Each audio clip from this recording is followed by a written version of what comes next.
Welcome to Enlightened Abroad, the podcast, with Derek Stroud. 17 of Enlightened Abroad. So there's a couple of firsts on this episode. The first is that we had a couple of glasses of wine. So I'm going to call it a winecast, which was actually really fun. And I don't recommend it for all the podcasts, but it was really cool. And I gave it a more casual flow. I definitely talked a lot. It's also the first podcast where the person I was interviewing who had a specialty, in this case it was tarot, actually did the tarot reading on the podcast. Yes, people, it's really exciting. You're going to love it.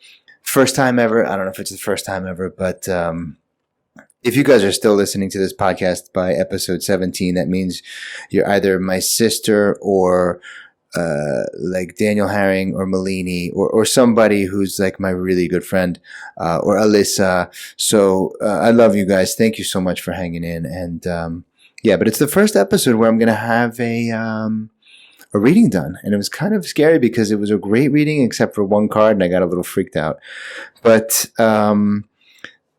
this episode features Mary, and Mary is a teacher I met abroad who's doing the same job I'm doing pretty much. However, she's also engaged in this spiritual search-seeking community. And she approached me and said, "Hey, I heard about your podcast. I love podcasts." I said, "Wow, well, what do you do?" Turns out she has this gift for tarot. I like to call it a tarot calling. And we just chatted at a pub, and I said, "Wow, this woman's story is amazing because she's actually doing the expat journey, but she's also transitioning into this field, and she's doing it in such a smart way." So I can't thank her enough for the vino, the card reading, and also for her insight into how to actually make this seeker lifestyle become a legitimate business. So without any further politics or randomness, please welcome to the show, expat Mary.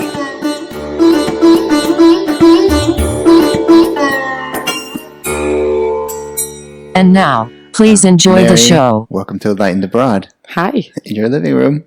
In my living room, yes. I didn't have to go far. This was awesome. I didn't either. Thank you for the wine. Oh, you're welcome. Cheers. Cheers. And this is, like I said, my first wine cast. So we're just having a glass, everybody. Yes. But so tell me, you said that you were one of the first people who approached me who said you were interested, that you wanted to do a podcast. I remember you saying that you really like podcasts. Yes. So where did that come from? What do you listen to? I started listening to a Buffy podcast because I'm obsessed with Buffy the Vampire Slayer. And I started listening to a podcast about it. I thought this is a really good way to learn about something that you love in a different way. And then I started listening to Russel Brand, his podcast. And then my husband, Aaron, he listens to a lot of podcasts and he recommended Adam Buxton. So I've listened to Adam Buxton with John Cleese, which was amazing. And then it's just that idea of sitting and having some conversations. I really like that. Oh, you do? Okay, cool. So that I found really cool because for me, I was always seeking other people and kind of explaining what podcasts were about. Yeah. But you had actually had an interest, and you were you had, I don't know if you had heard Enlightened Abroad at that point, or I hadn't. No, but a mutual friend of ours had spoken about it. Was it Dave? It was, yeah. Okay, Dave was number one. Yes. And okay, cool. So here we are, and I thought this is really cool, and we started talking over a few drinks, and your story was just, I wish we had a microphone that night, but we'll try to recreate it. Well, we've got wine, so we can try and recreate the pub environment. Yes, we can. So before we get into what you are really interested in, which is tarot cards, correct? Yeah. Can you just take us a bit through your expat journey, and then we'll go into that stuff more. So okay. The main question I want to know from everyone is like, why did you jump abroad to have this life when, you could have made a life at home? So like, what was it for you that made you want to move abroad? It was kind of an accident. Me and Aaron had been studying together at the same time, and it was my final year of my degree. And as I finished, all the Brexit stuff started to happen. So you're kind of like living in the Midlands in England, and the political landscape is changing so quickly, and it's absolutely terrifying. I was working for a charity as a youth worker, and within that year, I watched as all the services that we were offering started to disappear. Ooh. And you start to think, well, this is even before Brexit has happened. This was even before the vote as well. This is just kind of the psyche of the country was really messed up. Right. And so Aaron applied for a few different jobs, kind of in different countries. And it was more like, well, give it a go, see what happens. Why not? And he got an interview for this job, the one here, and one for Vietnam. And I think he applied for China as well. And so our plan was to move to Cardiff. And then he went for this interview and they told him he hadn't got the job. So it was like, okay, fair enough, we'll continue with our plans. And then they messaged him, as they do, changed their minds and said, oh, okay, yeah, we would like to give you a job. So then they said, yeah, come and work here. And then we went through that process of waiting a couple of months. Yeah. Gave up our lives. And so, it was a bit of a leap of faith, really, because I didn't have any work either. So I was coming on the idea that when I'd get here, I'd figure it out. So yeah, I remember that horrifying wait too, because it's not like at home, right? Because you get a job, but you don't actually have the job for, could be 3, 4, 5, 6 months. Yeah. Sometimes. It's horrible because you have to make money in the time being. That's it. You've made sacrifices. So we'd finished uni. We'd given up the place we'd been living for a couple of years. We'd given up our jobs. We'd moved in with Aaron's parents. And you're like not hearing anything. So this was March. And then May, he got the message that he'd got the job. Then it was the end of August, beginning of September, when they said, oh, right, okay, you can finally come out here. So you start to panic a little bit, definitely. Yeah. Well, that was a leap of faith. So what did you do for work when you got here? I mean, so we're in the Middle East, we're in the UAE, but well, did you then start applying? My visa said I was a housewife, which was quite a shock to the system. Wow. The first couple of months was really hard because I kind of was still in a working mode. Wait, does it really say housewife? No way. Yes, I'll show you. I'll show you on my passport later. So for an independent woman who's worked since she's 14, that was quite a shock. Wow. So I've got this visa where I'm a housewife, and then Aaron's going to work. And I started going to these coffee mornings. And no disrespect, but the people at coffee mornings were either retired or new mothers, and which is wonderful, like if you're in that stage of life. But for me, I was neither, and so I had nothing in kind of common with this group of people, and I felt very lost and very alone as well, because the landscape's so different from home. So I'd look out and you'd think, oh God, I'm in the middle of the Middle East. I don't have a job. My new title is housewife. Oh. And I have no idea how I'm going to change this.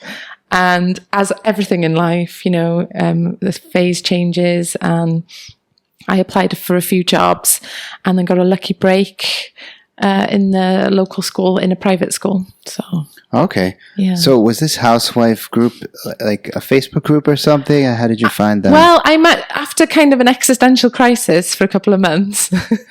I finally ventured out into the world because I kind of didn't know anyone, and Aaron was working all the time. It's really hot, and I'm living kind of in this little flat. We weren't here; we were in Royal Breeze, with this balcony and this beautiful Persian Gulf. Going, oh my God, I've just given up my entire life for this. And I decided to go to an art class. So I thought, well, find creative people, because that's what I'm into. So I went to an art class, and it was intuitive painting. So you basically got all the materials and a canvas and ripped it and added all these colours. And I met this woman who's no longer in the country, and she basically was wonderful. She was half Brazilian, half Jamaican and half Welsh.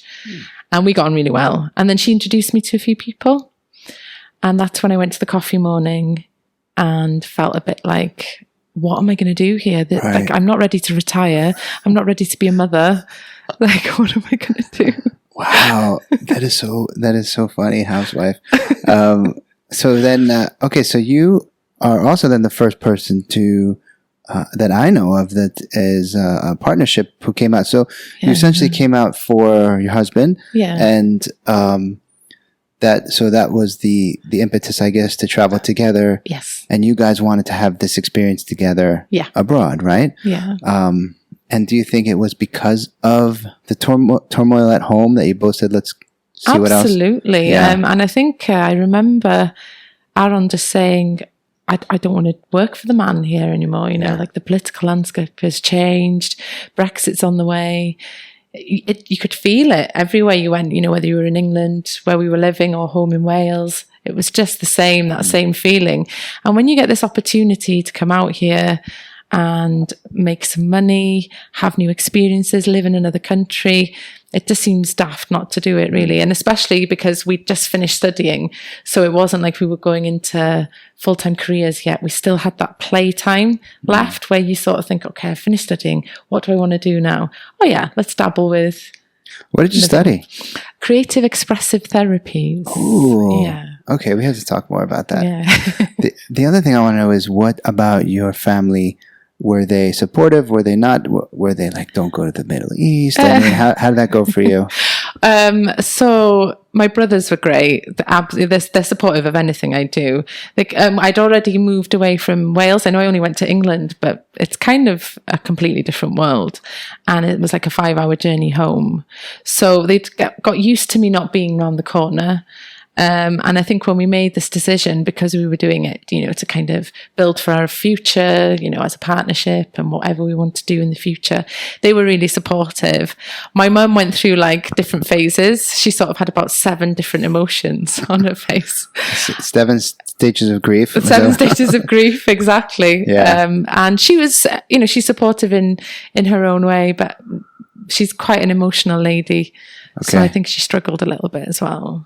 Yeah, it's hard with the families, but this is your first big, I guess, off the island living experience, right? Well, I went to South America for a year. Oh, nice. Yes. What'd you do? I traveled around and I worked in Bolivia. So I worked in an animal sanctuary with wild animals that were being rehabilitated into the wild. Nice. And I was looking after an adolescent puma. Yeah, in the jungle. What? A puma. The black? That's the jaguar. Okay. So the puma, the sort of beige coloured. I'll show you a picture later. Pumas are beige? Yeah. I'm thinking a panther. Yes. Panthers are No, black. it wasn't a panther. Okay. Okay, puma, like the sneakers.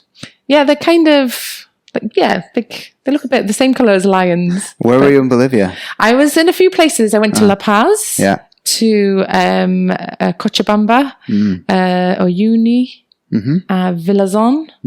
I went did the salt flats and nice. Rode a horse, where they filmed Butch Cassidy and the Sundance Kid. Did they film that there? Yes. I didn't know that. Yeah. So. I'm learning a lot. That's cool. So when were you there? I went in 2008. Okay. Yes, 10 years ago. That's funny. I was there at the same time. Were you? Yeah. No way. I did a South America trip 2008. When were you there? At the beginning of the end? I left, when did I go? I left in, I think, August. And so it was like August through November, something like that. September through November. Oh, wow. I did Brazil, Bolivia, Argentina, Peru. Oh, nice. Yeah. I think, we were in Brazil. I was with a friend. We were in Brazil October to end of November, and went down to Argentina. We might have met up. Oh, that's very cool. Realizing, Did you do the Falls de Iguazu? Iguazu, yes. That was cool. Falls de Iguazu was up in Manaus, in the north of Brazil. So we did the boat trip along the Amazon as well. Yeah. I love it. So amazing. that was your first experience abroad out of Wales? No. Before that, I did a trip around Europe. Okay. And that was when I was I think I was 20. That was for 4 months. And I did some like work in vineyards. Okay. Like you do. Which is why I love wine so much. Was that woofing? Yeah, but like kind of, yeah. Yeah, it was just like trying to find the seasons and so doing the... So were you harvesting and... Yeah, working, picking the grapes. Smashing them with your feet? Yeah, they don't do that anymore, sadly, but they do it at the end. They do it as like a token. This is what we used to do. Right. But it was quite funny because when you went in the morning in the lorry, so they'd pile us all into a lorry and then they'd give us 2 bottles of water and like 7 bottles of wine. So we'd be out in the fields all day just getting drunk. Oh my God. Amazing. That's awesome. Yeah, but hard work though. Yeah? Yeah, especially if you're tall because the vine's here. So you have to like bend. Yeah. Stuff in the back. Yeah, not good for the back. Wow. So, yeah. Okay, so you've done Europe, you've done South America, Bolivia, and then now Middle East. Yes. Any other travels? I've been to Antarctica. Wow. Yes. Okay. Yeah. Next you're gonna be like, I've been on the moon too. Funny you should say that. So that was part of my South American trip. I think I got into traveling quite late. I started when I was 18 and then I went to Paris for like 8 days and that I was like, I want to do this forever. I just want to travel. Whatever happens in my life, that is important. Oh, okay. So do you think that that's always been there, and then this sort of confluence of politically bad stuff and the partnership, you want to travel, but you still had that thing inside like, I just still want to travel. Yeah. Yeah? Definitely. Yeah. Do you think it's something that people just have or don't? Yes. Really? Yeah. My brother, he's like a home bird. Yeah. Like he loves going on holiday. But like within 10 days of that holiday, he'll miss like home and he still lives on Anglesey. He still lives on the island. He lives next, like a few miles from my mum. He's been out here. He's been to the Caribbean. He's been all over Europe, but he has to go home. Like he has no interest in going further than like 2 weeks from there, really. So, yeah, I think. What do you think it is then about people like us? Because I'm the same. I've always wanted to just see more and experience more. What do you think it is? I think it's like the seeker within you. If you're like curious, if you're like quite a curious person from like a young age, I was always really curious as a child. My mum said I would sit with a map and just circle places when I was about 8 years old. And she'd be like, oh gosh, she's not going to stay around. She's not going to stick around. And yeah, like the some people, they just have a thirst for knowledge and experiences and connections. And I think travel puts all that together. Like you get them all in one. Like you can meet people at home, but when you meet people that are traveling, the connection's really different. It's really intense. It happens really quickly. You have, like-minded people if you go to certain areas of the world or you do certain retreats. So I just feel like, it kind of quenches quite a thirst for all those things. Yeah, that's interesting. I totally agree with you. Yeah. So the seeker part in you leads us to, this other thing we're talking about, right? Yeah. So when you were younger, you told me you had, not only you were circling maps, but you had a sense that you had, you explain it better. You had something. I don't want to say sixth sense, but... It was really strange. So when I was about 6, I used to get this feeling that kind of something was like the shift around me. The reality wasn't what it was, which is really strange. And I used to say to my mum, I used to say to her, like, why are they watching me? Like, what do they want? And she'd be like, who? She's like, oh, those energies, those people. And then as I got older, we moved around a lot. We lived in lots of different houses. And we moved to London and I walked into the bedroom. I was about 8 years old and I just freaked out. My mum said I just absolutely freaked out and was like, I can't sleep in here. So I just slept in with my brothers. And I think that hypersensitivity comes from I had quite a turbulent childhood. So if you're always prepared emotionally, you're always ready, you become hypersensitive. But that hypersensitivity, as you mature, becomes a very good intuition. You start to feel rooms and people and situations, and then you kind of get a sense that maybe, reality isn't so concrete, or, maybe there is some things that we can't see, but we feel. And that's served me well in my life. So I try to enhance it rather than push it away, which I think a lot of people, especially from a young age, children will come up to you and say, I saw a man, or I saw this energy pink thing go across the sky. And you'd be like, don't be daft. Shut up. That's what kind of happens. So it either gets pushed out of you or it stays and you enhance it, and it becomes kind of quite a big part of who you are, really. Yeah, so you chose to enhance it and work with it, but was there any people at the time telling you, not that you're daft, but, oh, that's not true, or you're not seeing that? I mean, did you have support around you? My mum is very kind of free-spirited, and so anything I would say, she'd be like, yeah, that's the reality right now. She'd be like, wow, that's amazing. Did you really? I would say to her, I'm sure, Mum, I saw a unicorn in the woods. She'd be like, really? Wow. And she'd ask about it. She wouldn't go, unicorns don't exist. Neither does the Easter Bunny or Santa Claus. But obviously I know that, so it's fine. That's a hard one. That's a hard one to take. That's come up on the podcast before too. What, the Santa one? Yeah. My brothers told me when I was 6, and I didn't mind. But when they told me unicorns didn't exist, heartbreak. Oh man, that's funny. Wow. Yeah. Okay. Yeah. So 6 years old, and then you said something about how it came into tarot. Yeah. But so for people who don't know, what is tarot? Okay. Tarot cards, tarot reading, and how it, I guess from the point of view of people have heard of it, maybe, but someone who doesn't know actually the essence and what it is. Oh, this is. Can you? Yeah, I can try. So it's a difficult one because the origins of tarot are quite mysterious. They either derive from Italy, where they were used as playing cards, or there's this sense that they come from Egypt and were part of the Alexandria Library that burnt to the ground, and that they are part of the Book of Thoth, so who's the god of wisdom in Egyptian mythology. Thoth? Yeah. Thoth? Thoth. Thoth. Okay, I never heard of that. Yeah. So, so they have lots of different versions of where they come from. So tarot cards are cards. They have pictorial images on them, and I guess they can be used in a very simple way. You could use them to play cards. You can use them to tell stories. But around, I think, the 1800s, the sort of occultists of the time became fascinated with the symbols, and they saw some sort of spiritual experience through working through the symbols. That's when this Egyptian history appeared, and there was a movement called the Order of the Golden Dawn, and they were occultists that had writers and all kinds of people from the time were involved.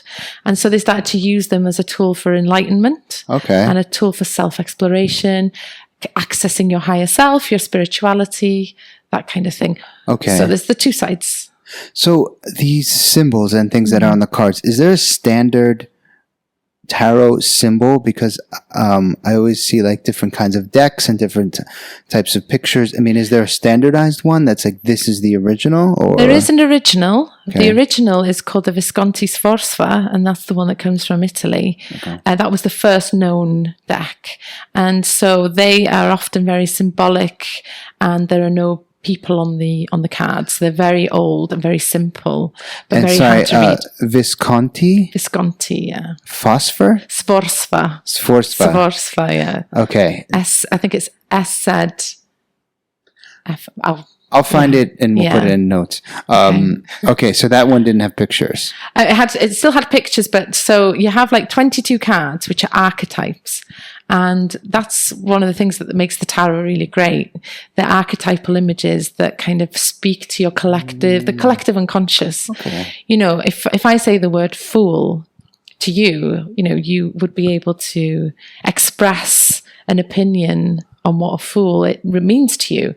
So what if I say that to you now? So what does a fool mean to you? Where have you seen fools in life? It's weird. I was like, I thought of myself in a way, like I felt ashamed in a way. Like I just thought of quickly the foolish things that I've done. Yeah. So I thought, don't do that, Derek. Don't do that.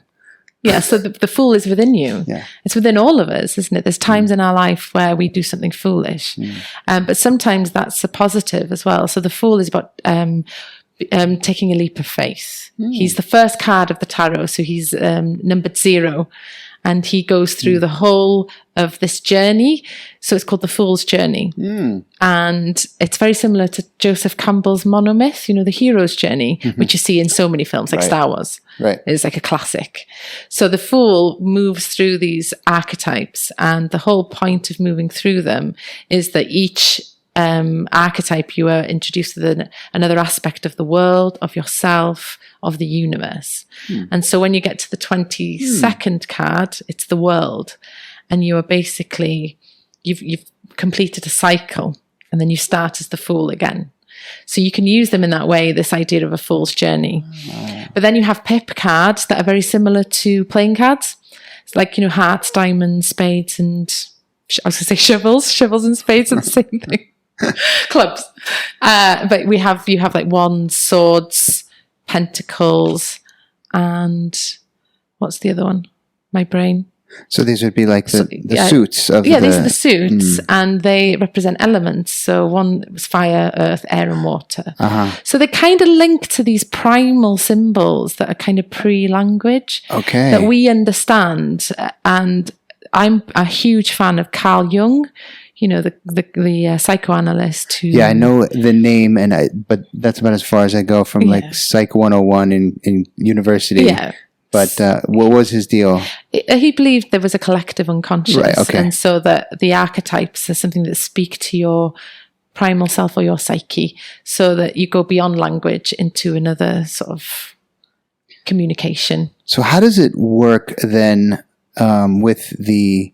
I guess it would be, if you were going to do a reading with me, then we should do a reading too. Yes, yeah. Then you would, I guess, feed from this unconscious, feel the unconscious energy, I guess, between us, but maybe more broad, and then that would propel your hand to choose a card that was speaking to me. Is that something? You choose the cards. Oh, I choose it with my hand. Yeah, so I would hand you the deck. I get it. You shuffle, and you would choose 10 cards. So you're making those decisions from some unconscious place. Okay, and the reading, then what it comes down to is your study. Yeah, go ahead. Yeah, so then once the cards have been laid out in a certain spread, we would talk about the different cards, and I would just, I guess it's like you're feeling into that energy.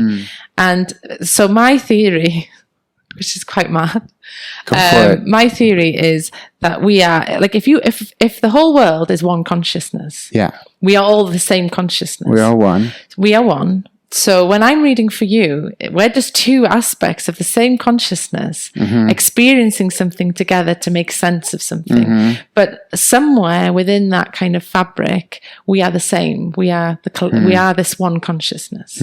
So the tarot almost opens that up to allow these two separate parts of the same consciousness to experience something. I see a lot of people doing this stuff online. Yes. Like on Instagram. Yeah. Choose a card. Yeah. What do you think about that?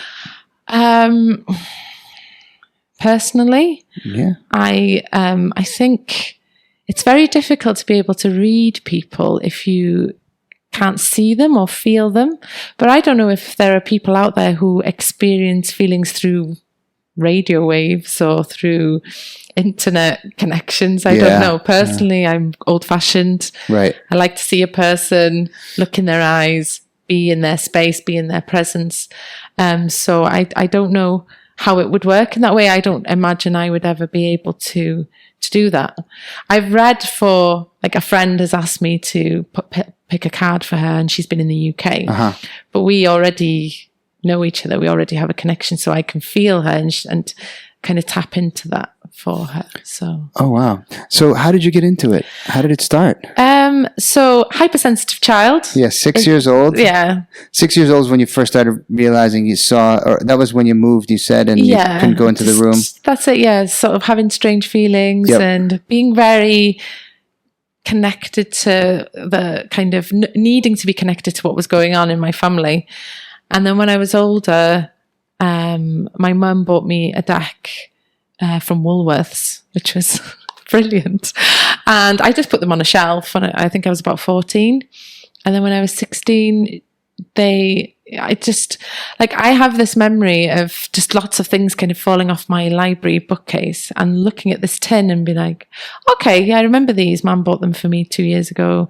Opened the tin and was really freaked out because the tarot hasn't got like pleasant images. You know, there's the devil, there's death, but something inside me was like, I want to know more about this. This is like something I've never experienced before. So I started to just read for friends, a bit like a party trick.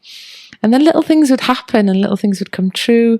Or they'd say, oh, that really helped me to make sense of something. You know, like a friend of mine was going through a really difficult time where she was trying to sort of find out who her biological father was.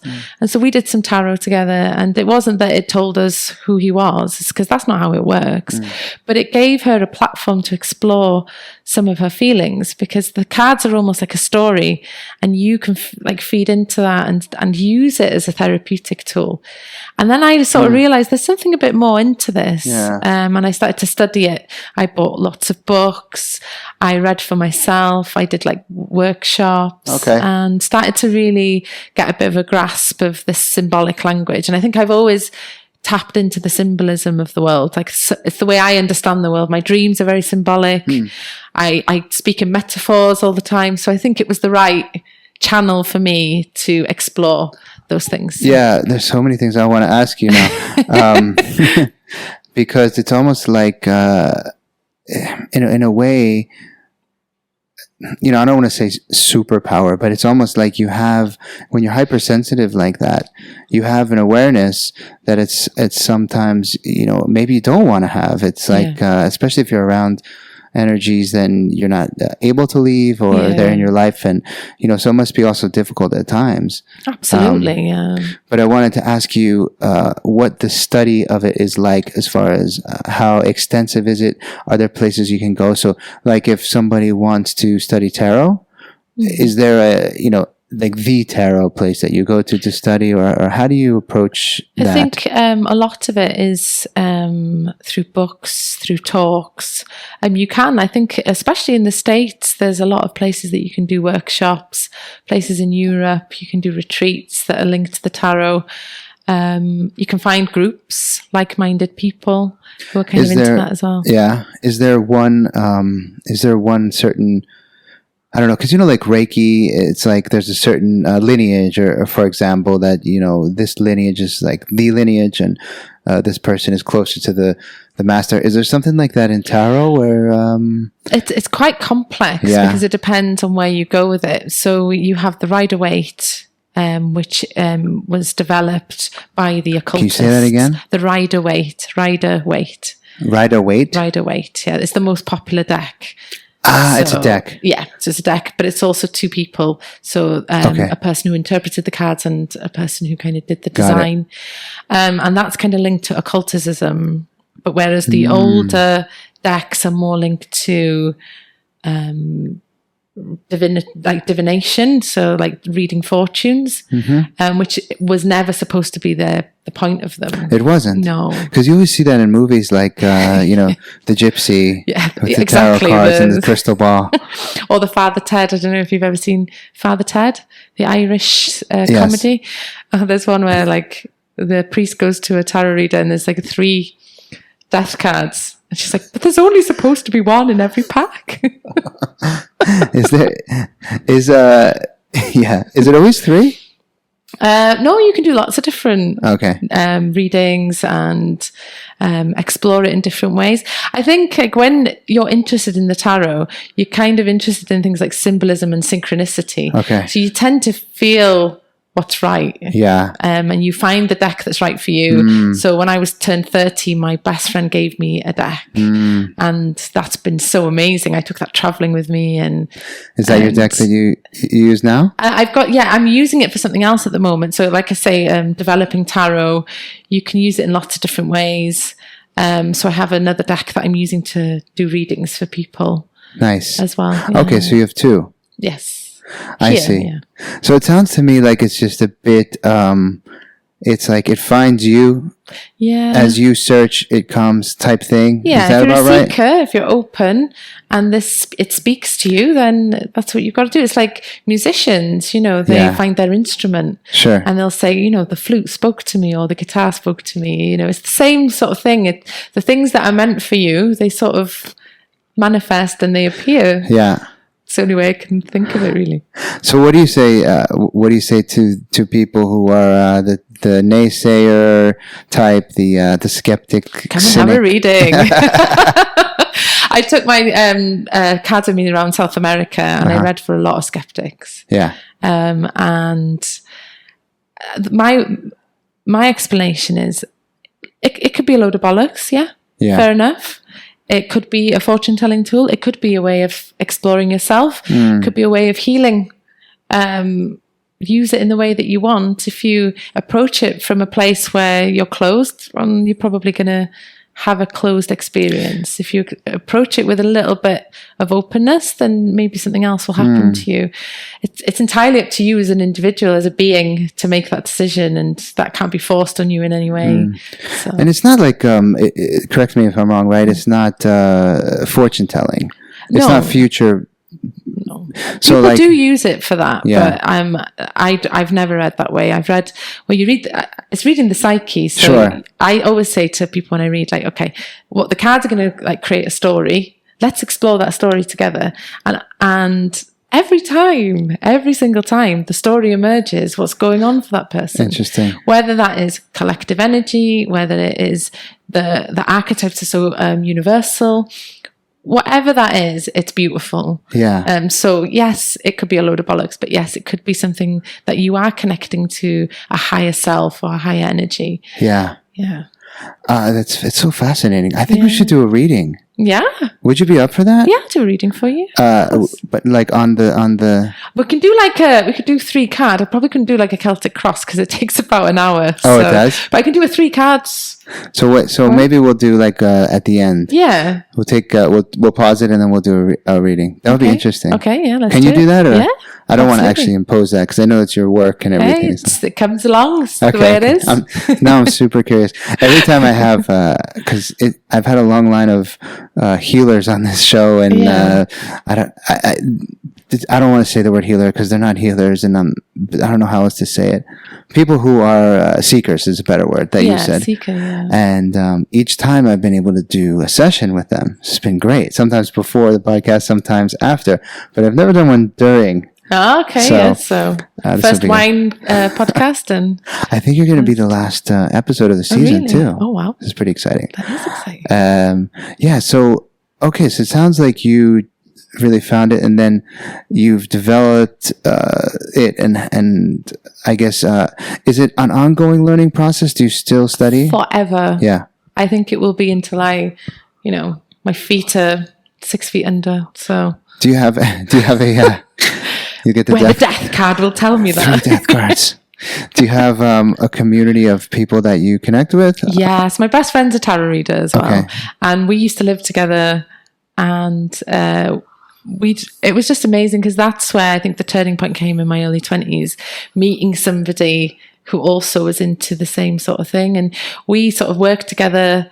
Ended we were in long-term relationships, and we sort of ended those relationships around the same time.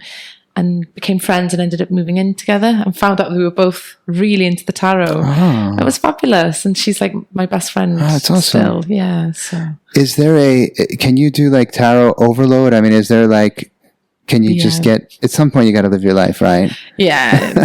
Yes.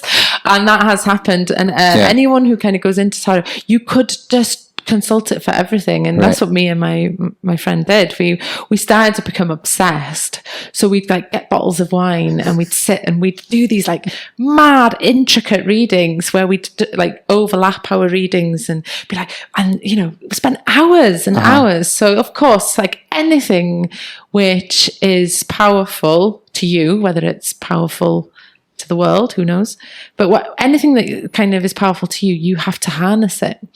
And you can't harness it until you overload.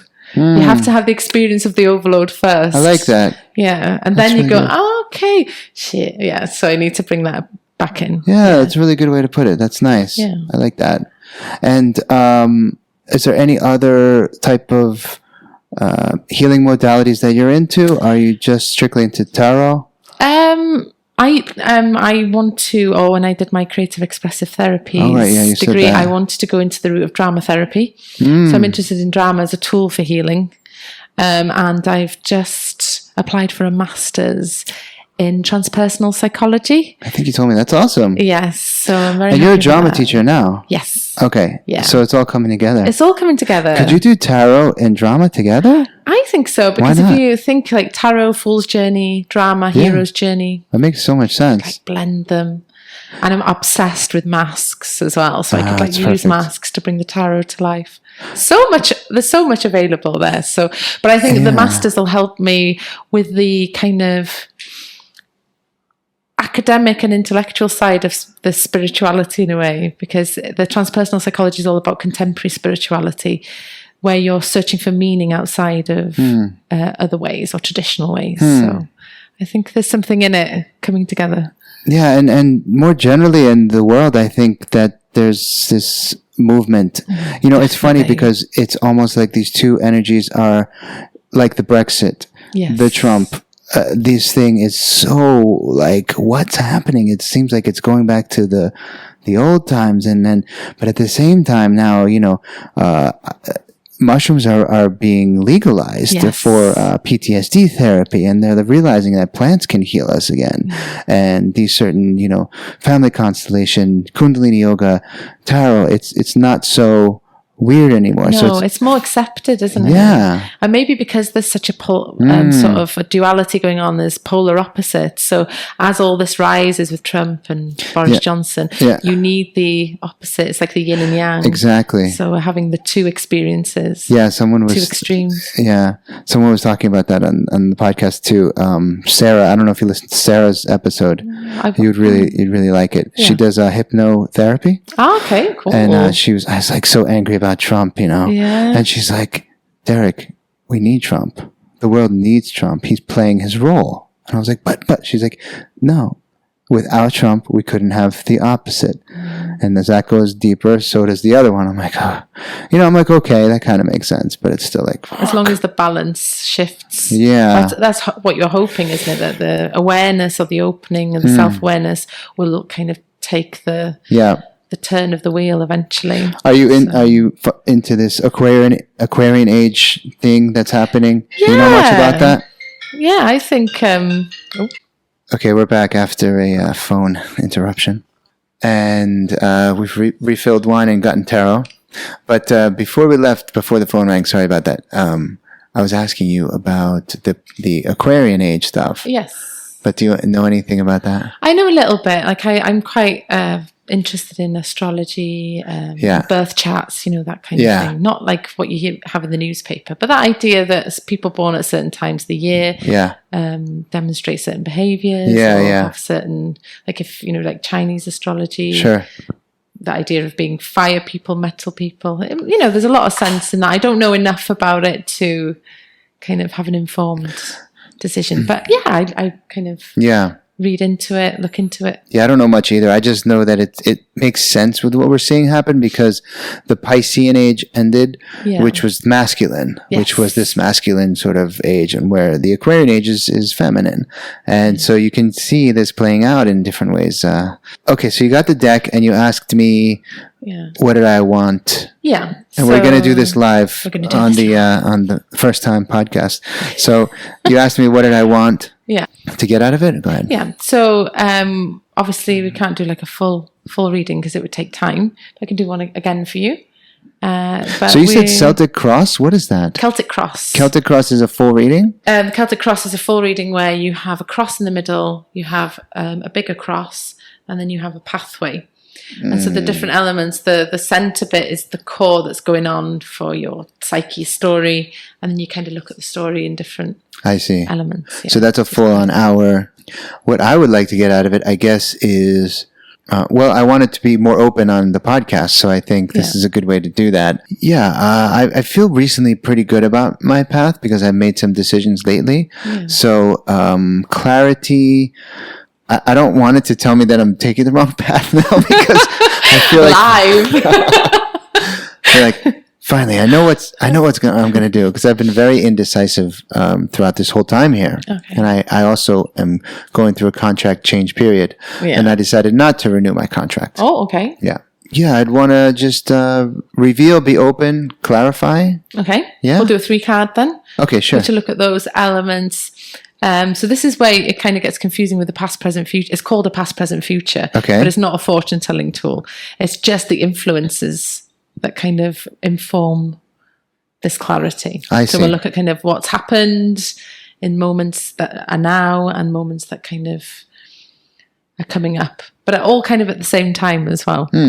Okay. Yeah. Okay. Cool. So if you can kind of use your meditation sort of techniques or states to try and clear your mind as you're shuffling.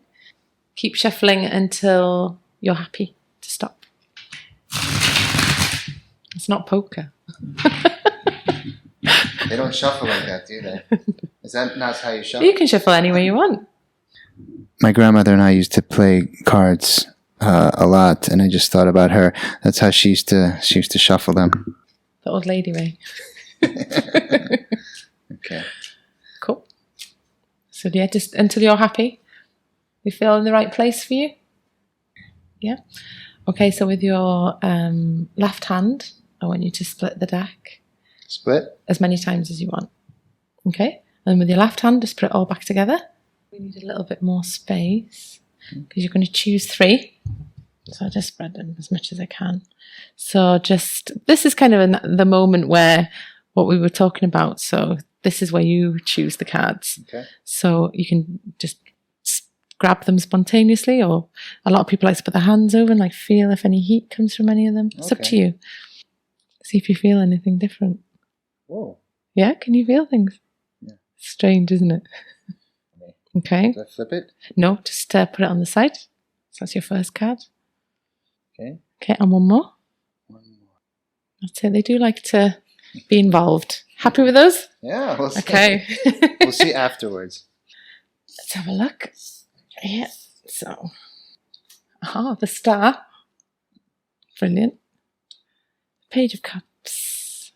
And Justice. Okay. Okay. So there's only 22 cards that are big cards, what we call the major arcana, and you have 2 here. So this is really interesting. So the star is like one of the best cards in the whole deck. I'm liking this already. Yeah. So if you want clarity, this card is about success. It's about following this. This is about following your true path. Okay. And this is about creativity. So the Page of Cups is all about connecting to your creativity, but through emotions as well. So your emotional creativity is going to be very important to the next stage. However, there is a warning that things will go out of balance for a bit. Damn it, Mary. It was going so well. Because Justice is, so basically it's about tying up all those loose ends. But it's really nice because this card, the star, if anybody could see this card, it's so beautiful, isn't it? You can see you've got the pentacle. Yeah, you've got somebody naked, which is always good to have naked people around. It's a naked woman. It's a naked woman in a purple robe. Okay, that works. And so that's all about success and really following your true path. And this is actually the tarot card that's linked to the age of Aquarius as well. Yeah, because it's Aquarian. It's an Aquarian sign, so it's the water bearer. So that's a very good card. Page of Cups. Cups are emotions. The Page is somebody who is on the beginning of a path when it comes to emotions. So something's going to be linked to you using your emotions within a creative kind of space, but within a profession as well. So that's interesting. But then, the justice reversed, that's just slightly about things will, it's all the legal stuff, isn't it? It's all the documents and contracts and I see. Justice. Just make sure you do things properly. Now, you said justice reversed because that's actually turned the other way. It's the other way. And that's significant as well. Yes. So that could signify that you're saying be careful because it's flipped. Yeah, this is like legal stuff, you just make sure you sign the dots and the T's Right. and the everything. Could justice have to do with, relationships, or is it more like... It's very rarely relationships. It's Interesting. more to do with kind of your contracts within the world, like so how you sign things off. Yeah. Like if you kind of have done something in the past, it might come back. It's like karmic. Justice is the weight. It's like weighing up everything. As you can see, she has scales, but she also has a sword of truth. So the sword of truth is the clarity. However, the balance needs to be put right for you as well. But overall, we've got some... it's obviously been a good decision. Yeah, it's really interesting that came out. Yeah. And today I went to the water and the electric agencies and had a hellish day trying to deal with exiting my contracts and stuff. So that one speaks to me. Definitely, yeah. It could also, it's interesting because I decided that it was important to leave the contract in the correct way, make sure I exit the visa the correct way because I want to be able to come back here. Yeah. And so that's interesting too, but it's good to have. So what do you think? And this is a very short reading, obviously. Yeah. So talk me through. I'm taking over the podcast here. No, this is great. Talk me through as you were kind of putting your hand over the cards. Like, what did you feel? Because I'm always interested in what people sense, or if they've ever had that experience before. Yeah, this is really good because I've actually never done this. Actually, I did this once, but it was sort of different setup. So just for people listening, so what happened was I shuffled with my left hand. It was a little bit awkward shuffling. Also, we're dealing with the microphones and the small table, and so I was kind of concerned, like, oh, this is going to be boring on the podcast. But then it was strange. Started thinking about my grandmother, the way she shuffled, and then when you said like do it until you're satisfied, I was sort of second guessing myself. Like, am I satisfied with this shuffle or not? And then I said, okay. And then I felt a twinge in my leg. Oh, wow. So I just said, okay, it's enough. Yeah. And then when I spread the cards, or you spread the cards, and then you said, put your hand over, immediately the star jumped out. The star card jumped out. You saw that. Yes. And I said, well, I have to pull that card. I was just going to pull it anyway. But then you said, put your hand over. Then I put my hand over, and I felt a little bit of heat on certain parts, two or three parts. Yeah. But that one card was just calling me because you couldn't see it on the podcast, but there was a big gap in the deck, and it was almost, it was almost flipped up. Yeah. It was propped up, so I had to grab that. And then the other one, it was interesting because I felt heat, and I pulled the second card, the Page of Cups, but the other one, the Justice card, almost was stuck to it, wanted to come out. You didn't want it. And I didn't want to pull it. But then I thought, well, there's a reason that it kept pulling. So I thought, well, instead of going to the other place that had heat, I just thought, well, that card's important. Yeah. So that was the experience. Interesting. Amazing. Really cool. Yeah. And obviously, if we had more time, we could delve in further to kind of some of the symbolism and the story. So how we would connect these three as a story. How do they relate to each other? Because she's upside down, what makes her different to the other cats? You can go, that's the great thing about tarot. You can kind of go and do something very simple, or you can really go deep with people as well. And that's why I think it's such a good therapeutic tool. Well. I can see that. It's tough though. I would say now, my initial reaction is the Justice. I started to get worried. Yeah. And I said, oh shit, like what did I miss something? What did I do wrong? Or I'm worried something's going to happen. Yeah. And I'm a worrier by nature. Okay. So for me, I'm like, oh no. I think because these cards are so powerful, like the stars. If you go online anywhere and read about the star, it's the most powerful card in the deck. It kind of overcomes everything else. But this is just like sitting there going, well, before you make these really big, life-changing decisions, just make sure everything's tied up. It's like the loose ends, isn't it? That's really good, because the first part of my trip, I'm going to Ecuador. And the reason I'm going to Ecuador is because I'm looking for property to buy. Yeah. In Ecuador? Yes. Wow. So you're going to live in South America? Well, now I'm thinking, that's smart, because I would be the type of person to go to Ecuador, meet some guy in the street who says, I got this cool land, and just give him like $20,000. Okay. Be like, he was a nice guy. But now in your ear, you'll have justice going, don't do my that. question to you would be like, you said past, present, and future. Is each card, because there's 3 cards here, 1, 2, and 3, would each card be... Would one be past, present, future, or they're all... They're all... The thing is, like I said, I have never had an experience of tarot being kind of a fortune-telling tool. It's just the influences. So the star sits there because, the decision that you've made is already manifest. So it's like, yes, that decision was the right decision. Creativity's coming next with a page, but it's going to be an emotional creativity. So it's going to link to your emotional self. And then, just kind of...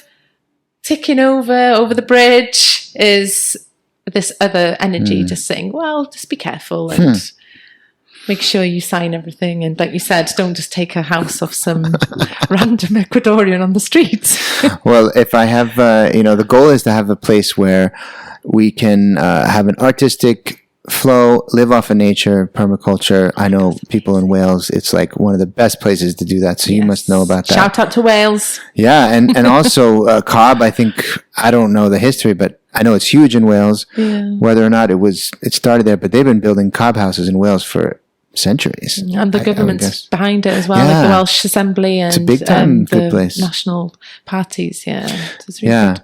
So that sounds so exciting. That's really cool. I want to come visit. Yeah. Well, what I was going to say was all these people I've met. I mean, the idea is a place where people can come connect to nature, learn about it. Maybe we bring kids in to teach them permaculture, but also bring healing back to people, and this would include tarot, the hypnotherapy, the family constellation, all the people that I've met, come and do a bodywork session, come and do, yoga, whatever. Yeah. So that's the idea. That sounds absolutely incredible.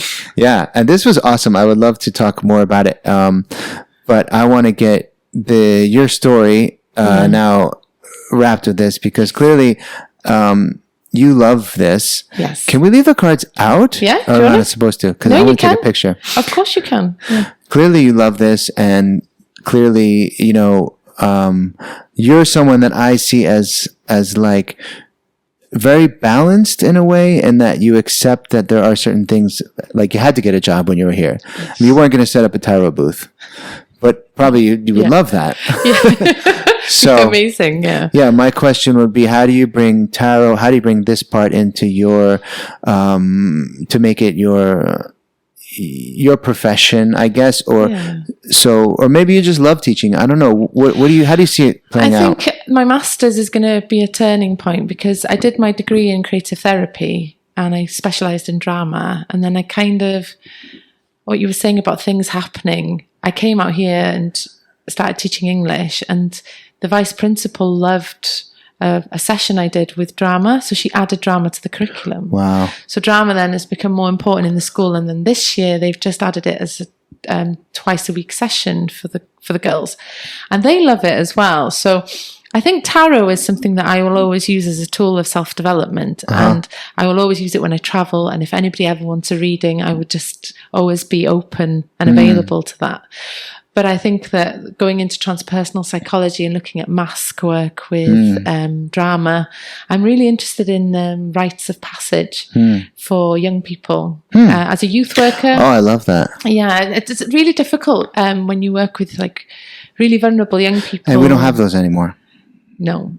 Nothing. I mean, there's We some. have vulnerable young people. We have, we don't have rites of passage. The ceremonial. We have nothing. Did you hear the one Russell Brand podcast with Wendy Randy? No. Oh, you have to. Oh, You'll write love that it. down for me, please. Yeah. She talks about this, the ceremonial aspect of, becoming a man, becoming a woman, what would happen, marriage, sex, everything was a ceremonial thing. Yeah. Even like something as basic as tobacco, it was a ceremonial thing, and we've taken all these things and just bastardized them. Absolutely. That's a brilliant way to put it as well. And that's exactly what's happened. It's like essence has gone, hasn't it? Yeah. So, is there a correlation between young people who, there's high levels of depression, high levels of self-harm, high levels of, disconnection within a certain age group? Yeah. You think, well, is it because there's no mark to when you are an adult, or no sort of recognition of the journey anymore? And I think that is really important. And I don't know how I'm going to do that or what work I'm going to do, but I know it's linked to rite of passage of some kind. I like it. Sure. It's the young people and the elderly need to be more connected as well. And when I was living in Nottingham, we started to develop where young people went into some of the residential homes, and that was just getting off the ground when Brexit and Tories and all of that bullshit happened. It's hard not to get angry about that. It is so hard. And so I think there is scope for doing that with young people. And working with middle and high school girls, I've tried to incorporate that into some of the drama sessions where they go through a rite of passage in some way, even if it is through character form or through maths. Cool. I like it. So you're putting it in there. Do you see then a place, or do you see, I want to plant this down? Do you see this being a travel business for yourself? How do you picture it? I think we, so going back to the partnership with Aaron, our whole point of being here is to save enough to buy a property somewhere in Europe. Great. And that European property, that base would be a place to develop the business. Whether that worked as a retreat, very similar to kind of what you're going to be doing on the other side of the world. That idea of, working with young people and giving them opportunities to experience some of these rituals and rites of passage. Yeah. What do you think the obstacles would be towards this? Funding. Yeah. And